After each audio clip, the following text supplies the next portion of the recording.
சுண்டல் குருமா எப்படி வைக்கிறதுன்னு பார்க்கலாங்க. சுண்டலை ஒரு 6 மணி நேரம் ஊற வச்சதுக்கப்புறம் நல்லா கழுவி எடுத்து குக்கரில் ஒரு 6 விசில் வர அளவுக்கு விட்டுறலாங்க.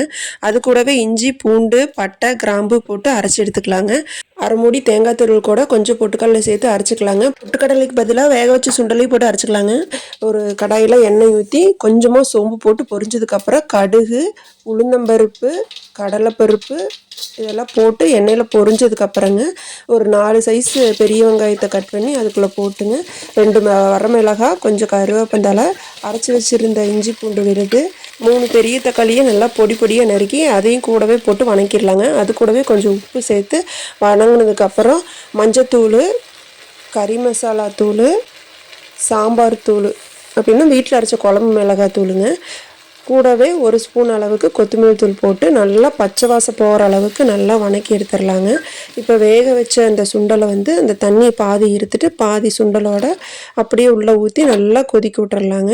அப்போ தான் அந்த பச்சை வாசம் போகும். அப்புறம் நம்ம அரைச்சி வச்சுருந்த அந்த மசாலாவை உள்ளே போட்டு நல்லா கொதி விட்டுறலாங்க.